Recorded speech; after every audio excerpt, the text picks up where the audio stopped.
कौन है? जो विषयों में आसक्त होकर रह रहा, और विषयों से हटना ही योगी है। तो कह रहे योगी बनो। योगेश्वर ने कृष्ण योगेश्वर जी ने अर्जुन को बार बार कहा है कि तू योगी हो जा, तू योगी हो जा। योगी को मतलब कि इंद्रिय क्षेत्र से हमारा प्राण ऊर्ध्वगामी हो जाए। प्राण का ही जाना होगा, और प्राण का जाना ही प्राणायाम है। प्राणायाम का मतलब है कि जो प्राण संकल्प के साथ था, विचार के साथ था, वो प्राण संकल्प से रहित होकर ऊर्ध्वगामी चला गया। इसका नाम प्राणायाम। और अगर प्राण संकल्प के साथ है तो वो प्राण सकामी है। तो सकामी पूजा न करो। सकामी पूजा सभी कर रहे हैं। संकल्प के साथ हो तुम सकाम हो, और संकल्प रहित हो जाओ तो निष्काम पूजा होने लगी। पूजा कौन सी है? भक्ति कौन है? निष्काम। निष्काम कैसे होगा? ये प्राण ही सकामी और प्राण ही निष्कामी होगा।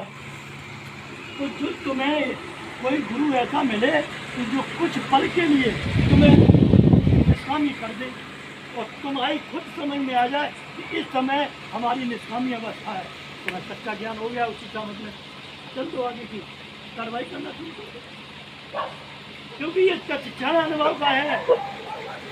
इसमें ये नहीं है कि आज तुम मंत्र जाप करो 6 महीने बाद लाभ मिलेगा, नहीं। तत्क्षण और तत्काल। अगर तत्काल लाभ नहीं मिलता तो वो गुरु नहीं, वो चेला नहीं। काहे को गुरु चेला?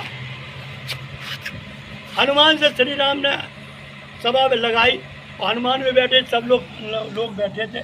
उन्होंने पूछ दिया कि ये बताओ कि आप लोगों में और हम में क्या अंतर है? तो जाके जो समझ में आओ सो बताओ। हनुमान से पूछे, हनुमान तुम भी बताओ। तो हनुमान ने कहा, प्रभु जी, शरीर के नाते हमारा शरीर सेवक का है, आपका शरीर स्वामी का। और जो आपने ज्ञान दिया है, उस ज्ञान की दृष्टि से हम आप एक। ये है गुरु शिष्य की एकता। अगर कोई शिष्य गुरु पद पे ना खड़ा करे शिष्य को, तो वो गुरु नहीं है। गुरु कौन है? आत्मा। अगर कोई गुरु शिष्य को आत्मा के पद पर न पहुंचाए तो वो गुरु नहीं है, और न वो शिष्य हुआ। ये एकता है। यहाँ है गुरु शिष्य की एकता। इसके लिए विचार करके, विचार सुनो, गुनो भीतर, और गुनने के बाद कहो के बाद अगर नहीं समझ में आए पूछो और अपना समाधान करो। जब तक तुम्हारे भीतर समाधान नहीं होगा, आपकी इच्छा आगे नहीं बढ़ेगी। पाने की इच्छा कभी होगी जब आप भीतर से इच्छा करोगी कि मुझे अपनी इच्छा रहित होने के लिए जीवन जीना। इच्छाओं के साथ बहुत जी लिया, इच्छाओं के साथ जब से जी रहे हो तब से बेचैन, नींद नहीं आ रही, चारपाई परे नींद नहीं आती है। मेरे तो हमारे पड़ोसों में बैठे कहो जाके नशा पिए, काय पिया क्या? हमें चिंता रहती है, नींद नहीं आ। बताओ, बेकूफत की बात है। झूठ बोलना, कपट करना, जन एकाध कि हम अपने इंद्रियों के वशीभूत हैं, हम भोगी हैं, जन एकाध।